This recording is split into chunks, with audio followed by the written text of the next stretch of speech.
Olá, minha gente, muito bom dia, boa tarde, boa noite, conforme seja a hora que você esteja vendo a postagem desse vídeo.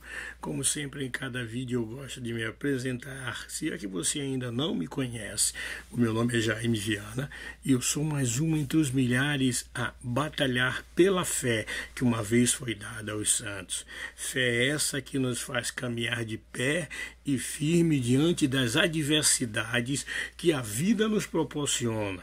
Fé essa que nos faz irmos até o fim, sermos fiéis até a morte, muitas vezes se preciso. Fé essa que faz com que aquele que era bêbado deixe de ser um bêbado, que aquele que era um viciado nas drogas deixe de ser um viciado, porque ele passa a acreditar em uma palavra de libertação, uma palavra que é o divisor e se torna o divisor de águas na vida daqueles que se achegam ao Senhor e Salvador Jesus Cristo.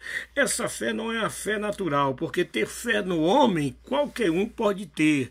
Muitos de nós aí damos até, se possível for, a vida por alguém que nós acreditamos ser uma pessoa idônea, ser uma pessoa sem nenhuma mácula, ser uma pessoa sem nenhuma, não vou colocar da maneira espiritual de pecado, mas sem nenhuma restrições, sem nenhum preconceito. Nós acreditamos nessa pessoa.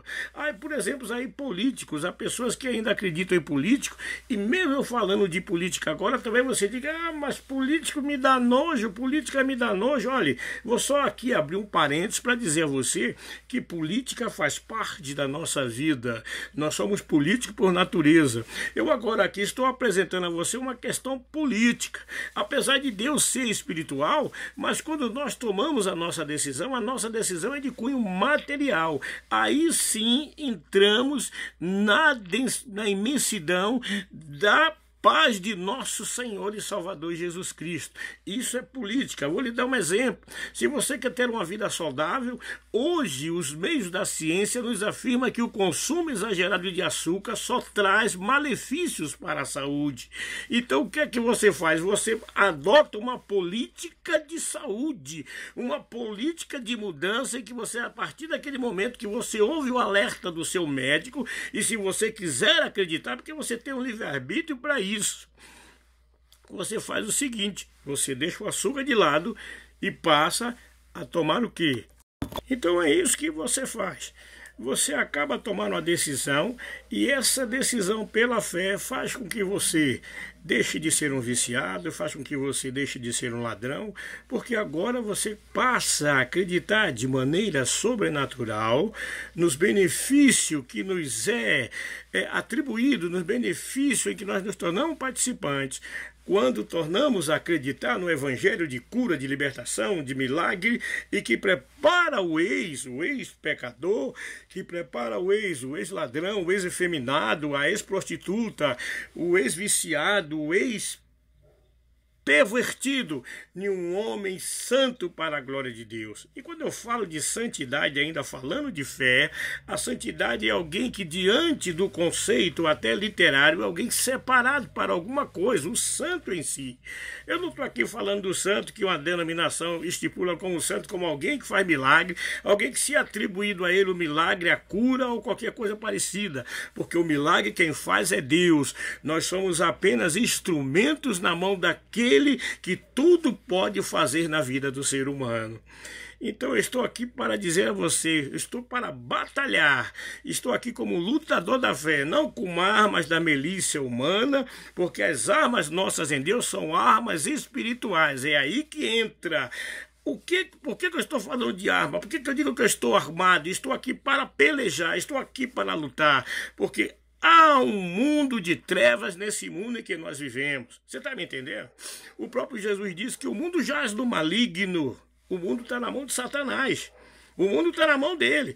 E nós, como filhos, como servos de Deus, estamos como aquele povo de Israel, fazendo uma comparação. Quando saíram da terra do Egito e andaram 40 anos pelo deserto, não porque a viagem deveria durar 40 anos, mas devido à incredulidade daquele povo, devido à falta de obediência daquele povo, que andavam pelo que via e não pela fé, porque a fé, como diz Hebreus 11, se for falar de maneira literária, é o firme fundamento das coisas que se esperam e a prova das coisas que se não veem. Mas a fé no conceito cru, real, no conceito direto diante de Deus, é a certeza que Deus não falha.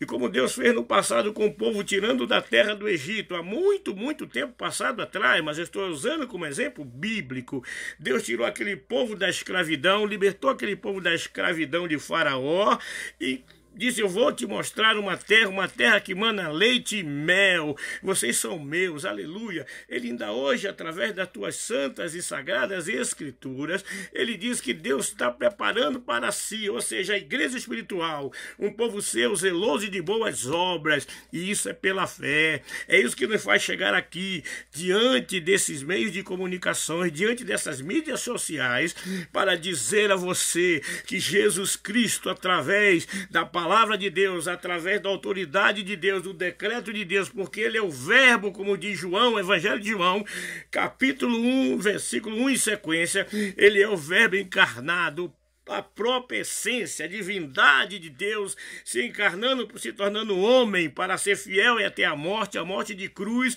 que iria proporcionar a toda a humanidade como Cordeiro de Deus, sendo ele o próprio Filho de Deus, aquele que pode tirar o pecado do mundo, aleluia.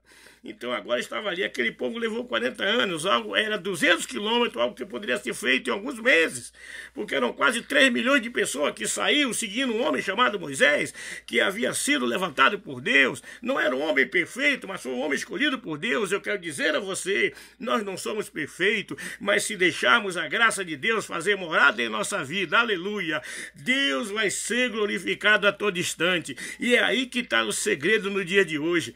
Apesar desse evangelho está sendo envergonhado por muitos, apesar desse evangelho ter se tornado um meio social para tão somente termos um encontro entre irmãos e irmãs, para queremos curtir a vida, para queremos andar muitas vezes, como muitas igrejas têm feito aí, andando de mão dadas com o mundo, de mão dada com Jesus, segundo o preceito delas, segundo a maneira delas pensarem. Mas quando nós olhamos para a Bíblia pela fé e confrontamos com a palavra de Deus, vemos que muito de nós não estamos batalhando pela fé que uma vez foi dado aos santos, mas estamos tão somente nos associando com o pecado, como aquele povo. Depois também, mais uma vez eu volto a falar do povo de Israel, durante a peregrinação na terra do deserto, e depois que entraram na terra prometida, a ordem que Deus havia dado àquele povo era para não se associar com o povo daquele lugar, porque Deus estava irado com aquele povo e estava naquele momento usando a nação que era santa, que era dele, a nação do povo de Israel,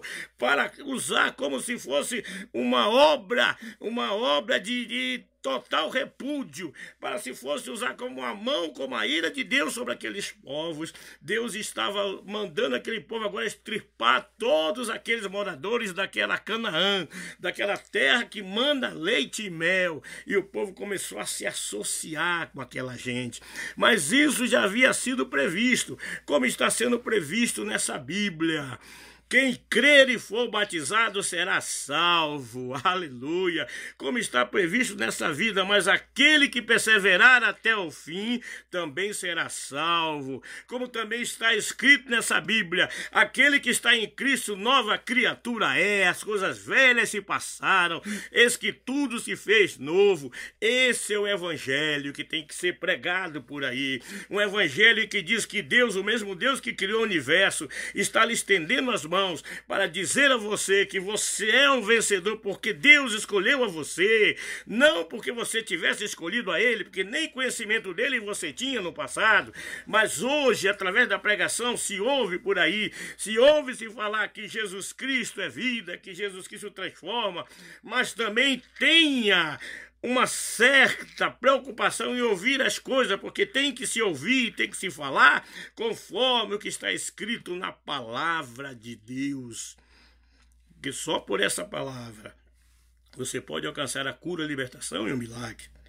Aquele povo não obedeceu a Deus e não fizeram nada daquilo. E nos diz já no livro de Juízes que aquele povo continuou se associando com o povo da terra e misturou os filhos daquele povo com os filhos deles, com as filhas deles, e acabou Israel se tornando chacota para todos que estavam ao seu redor. A sua vida, quem sabe, perdão, tem sido assim, uma vida de fracasso, uma vida de derrota, mas está na hora de você agora fazer se cumprir na sua vida o que diz a Escritura, a palavra de Deus. O próprio Jesus, no Evangelho de João 7, 38, 39 e sequência, ele no último dia, na festa dos pães asmos, ele levanta a sua voz no povo da multidão e diz: quem crê em mim, como diz as Escrituras, rios de água viva fluirão do seu ventre. Essa água não é outra senão a água do Espírito Santo. E o simbolismo aqui de água quer dizer: ninguém pode viver sem água, porque a água é vida. Aleluia. Quem crê em mim, como diz a Escritura, eu quero convidar você, meu amigo, minha amiga, não para seguir religião, mas para olhar para a palavra de Deus. Se você tem interesse de morar no céu, se você quer um dia estar na glória com o Senhor como filho, e não estar na glória para ser um condenado diante de Deus, porque a Bíblia nos diz que um dia todos nós vamos para o céu, ser aquele que aceita Jesus ou que não aceita, ser aquele que tem conhecimento de Deus ou que não tem, para a vergonha nossa, vamos estar, como diz lá capítulo, livro de Filipenses. Vamos comparecer todos, no capítulo 2 de Filipenses, vamos comparecer todos diante do tribunal de Deus. O tribunal de Deus é aonde? É na terra? Não, o tribunal de Deus é no céu. Vamos comparecer todos diante do grande trono de Deus. E todo joelho se dobrará, e toda língua confessará que Jesus Cristo é o Senhor, para a glória de Deus Pai. Eu quero encerrar aqui a minha mensagem dizendo a você que não há nada que impeça você de, neste momento, ter um encontro com o seu Criador. É só aí, se você quiser, você disser agora para si mesmo: Senhor, eu quero, muda a minha vida, transforma-me, apaga os meus pecados, e em nome de Jesus Cristo, faz de mim um filho vosso, para que o teu nome seja glorificado agora e para todo sempre. Amém. Graças a Deus. Muito obrigado pela sua participação. Obrigado mesmo pela sua atenção. Mais uma vez eu peço, se puder, nos ajude, compartilhe. Entre nessa luta conosco para pregarmos o evangelho fiel, o evangelho de vida, o evangelho de transformação. Porque evangelho sem transformação não é evangelho, é religião. Eu estou aqui para anunciar a você que Jesus é o Cristo e é o único que pode transformar as nossas vidas e nos preparar para ir morar na glória com o Senhor. Amém? Muito obrigado, fica na paz, que o resto a gente corre atrás, em nome de Jesus. Amém. Graças a Deus. Até a próxima.